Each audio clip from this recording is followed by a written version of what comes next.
Hey everybody, it's me, Alex Garcia, aka the COG, coming at you as always from comicbookclique.com to bring you quite late the best day of the week as always. Happy Friday, but we're celebrating Wednesday. Sorry about that, guys. This week was just one of those weeks where Murphy's Law was in full effect. Things got a little delayed, but here I am still to talk to you about the books I was able to pick up this week, and we got ourselves a fat stack of books. So let's jump right into it. We're going to start in Marvel with Marvel's big Avengers event going on this summer, Avengers Armageddon, issue number 3 by Chip Zdarsky and I forget this gentleman's first name, Ario Anandito, another one of these Italian artists that Marvel just keeps bringing out. Guys, this was a great issue of this event. Chip is doing a great job of everything that's built up to this point and the way things are escalating. We thought that this was just going to be a Red Hulk event. It is not. I thought the Red Hulk part ended. It has not. David Colton is a formidable opponent. He has his own ideas. He is disarming the world of nuclear warheads. But where will it stop? Will it stop at nuclear warheads? That's what the Avengers and everybody want to know, especially a guy like Wolverine. But he quickly finds out this is not some random powerful hero. This guy means business. And some people fall in line with that. So it's interesting. I like where a lot of the characters are headed, and I like the way the cliffhanger of this issue ends up. I'm really looking forward to seeing how this whole series pans out, and I hope it really does lead to some major changes in the Marvel Universe. Check it out. Let's head over to Uncanny X-Men number 34, Gail Simone and Luciano Vecchio on the art. I'm really liking this story arc so far. Gambit is possessed by this demon from one of the eyes of Agamotto. He's on a quest to get exercise, have this thing taken from him. He's exploring this demon side of him. It's showing him different visions. And in the meantime, the father, this reverend, is trying to exorcise the demon. He realizes he can't. So they go on another side quest now to find another mutant who specializes in exorcisms. Very cool stuff. We get a new outlier character, a new character is already heating up out there. So this is a first appearance book. So if you're one of those people that likes those first appearance books, check this out. Really love seeing M and Quicksilver and company continue to interact with the outliers. Really liking the story arc so far. Nice job, Gail. Let's check out Daredevil number 5. Stephanie Phillips and Lee Garbett on the art.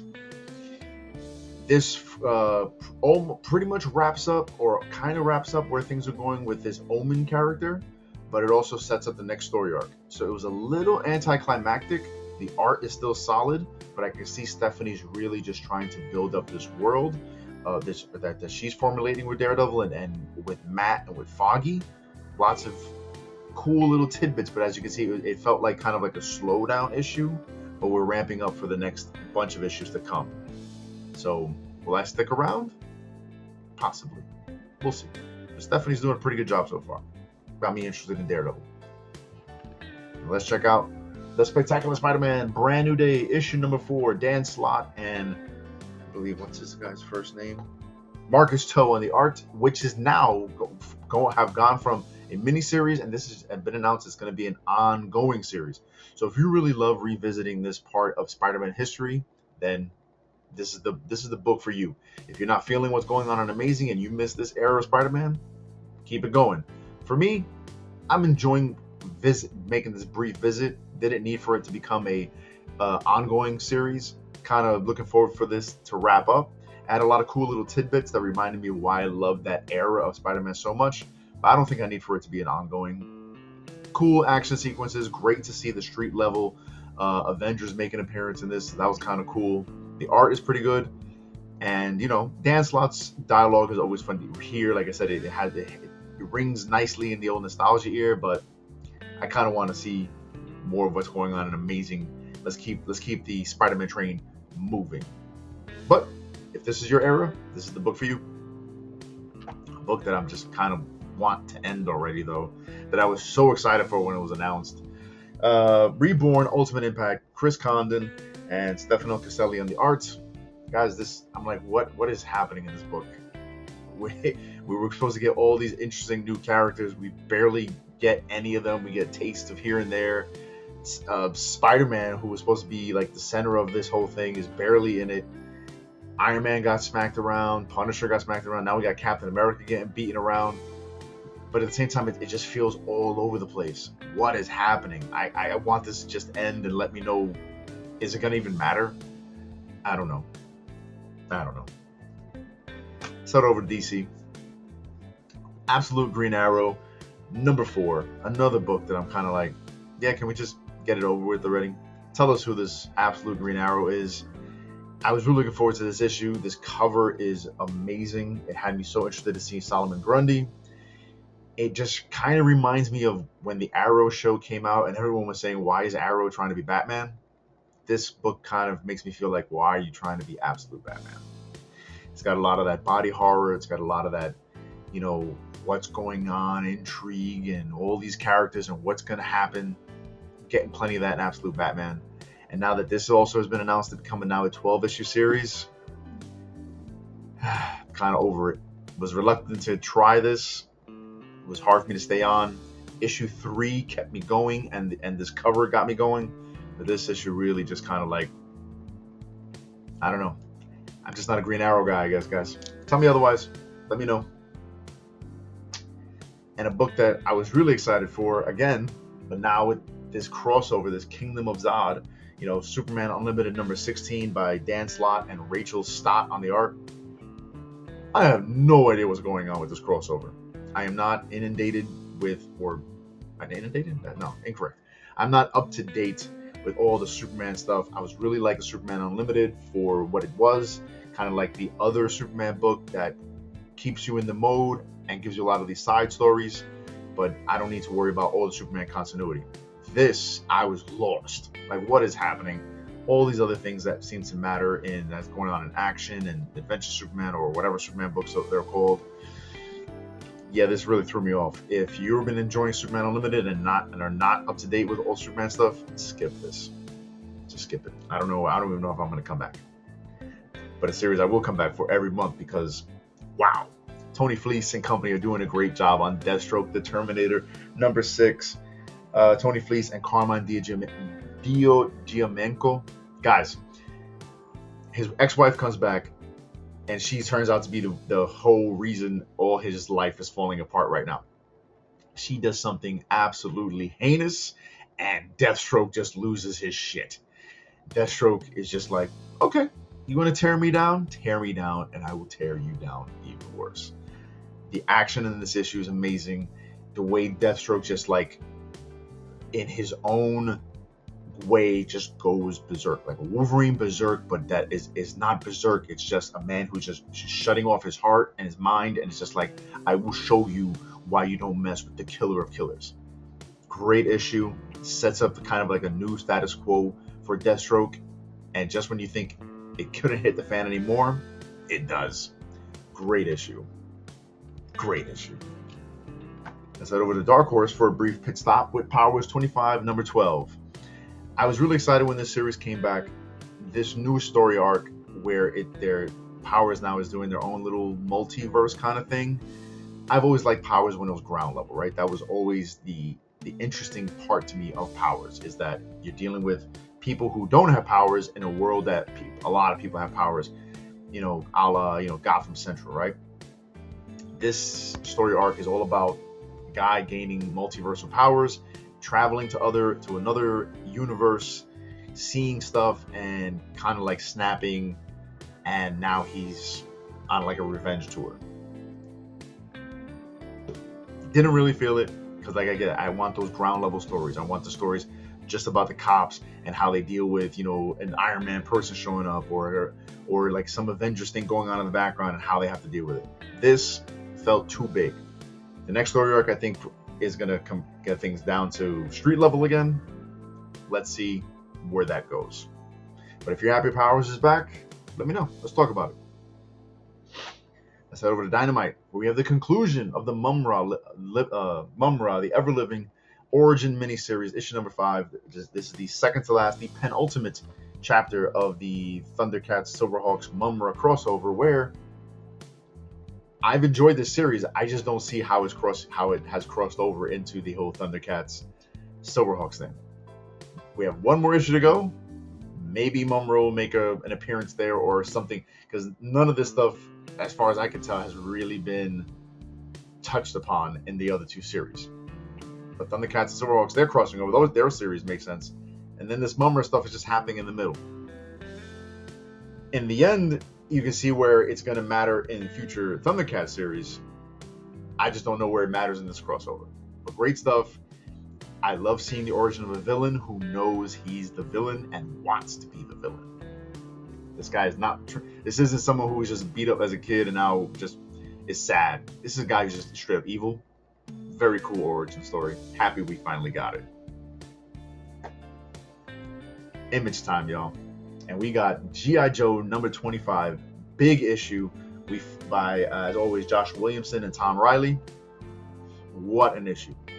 We finally get the special ops team crossing over with the regular team. In the last issue, you saw Baroness stumbles upon the fact that Zartan is actually General Hawk. Very cool stuff happens. Baroness is stuck in the middle. Duke feels he can still trust her. Everybody else is saying otherwise. And now the Black Ops team is confronting the regular team. So much happens. Such a great issue. G.I. Joe is so freaking good. If you aren't collecting it, to me, this was a great jumping on point. It explains a whole lot. You get a whole rundown of basically the first 25 issues in this. Check out this issue, guys, if you've been sleeping on G.I. Joe. Please, you'll love it. So action-packed, but still yet great dialogue and very character and story-driven. Joshua, you are killing it on this book. Let's check out If Destruction Be Our Lot, number 4, by Matt and Mark, right? Yep, Matt and Mark Rosenberg and Andy McDowell on the art. Guys, this series just continues to just touch upon those robotic hearts. Abe Lincoln is very depressed. All the robots you're seeing that in this future robot utopia, dystopia, they're purposeless. And especially for Abe got excited to find humans, but then he lost them. And now he's just trying to drown himself in his sorrows like a regular person. And because they have this purposeless life and all these robots just running around, he finds a group of essentially drug addicts, right? They find their own ways to get high in this robot culture. And he's just trying to make his way. He wants to not feel anything. He doesn't want to forget. He just wants to kill those feelings, right? Like, why? What are these things that I'm feeling? I want purpose. He's trying to figure it out. The robot world he's seeing, he does not belong in, kind of. And he hopefully has found his reason again for living. Beautiful art as always in these issues. I just love these covers by Andy McDowell. By Andy McDonald, my apologies. And I'm really excited to see now where it's going to go in the next step, because Lincoln has found a reason to wander off into the wasteland. And he seems to have a bunch of things following him. So intriguing, very intriguing stuff. Great book. Check it out. And guys, talk about gut-wrenching. Red Coat, number 19, Jeff Johns and Brian Hitch on the art. This was a rough issue. Throughout the series, Jeff Johns has been leaving these breadcrumbs that show you that, our boy Redcoat here, Adam Pure. Why am I blanking on his first name? Why am I blanking? Pure. It has been a long week, guys. Simon. Why am I blanking? I was just blanking on Simon Pure. He has had these rough years in his life. And we see now why this year was a rough year for him. Stuff comes to a head. I don't want to spoil it because it's really rough. You definitely want to check out this issue if you maybe haven't been reading Red Coat for a while. This is a great read this whole story arc to see why it is so gut-wrenching what happens. You want to see how this is going to lead Simon down maybe a path of villainy again to become a jackass, and see how long that lasts, and see how that's going to tie in with what's happening with Junkyard Joe and Geiger. But this issue took me, Rough issue, guys. Just look at the pain on this man's face. It says it all. Wraparound cover. Look at that. Brian Hitch's art on the series has been unbelievable. Great stuff, guys. And that's what I picked up for the week. I also picked up some other issues that I had missed out in the recent weeks. I'm falling behind here, guys. It's rough out. It's kind of a little rough to keep up with everything. That was like 14 issues. I went back and picked up like 4 or 5 issues. Maybe I'll check out, let you guys know how I felt about those in later weeks when I get a chance. It's been a really, really busy time here at CBC. Lots of things going on, lots of great interviews we've been conducting, and lots more on the horizon. If you want to see all of that's what's been going on, make sure you're checking out our Facebook, our Instagram, where we constantly post about the news and everything that we're doing over here. Make sure you're checking out Dirt Sheet Radio if you want to know everything that's going on with wrestling. ROH, AEW, WWE, all that's there. You want to check out our latest interviews and our previews as well as these reviews. Make sure you're hitting up our stay right here on our YouTube.